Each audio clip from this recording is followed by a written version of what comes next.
Ni wengi waliokata tamaa, hawana hata thamani ya kuishi duniani.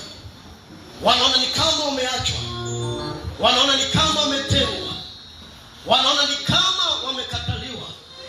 Lakini Mungu yuko hapa, Roho Mtakatifu yuko hapa, Jemedari yuko hapa, Simba wa kabila la Yuda yuko mahali hapa kuhudumia.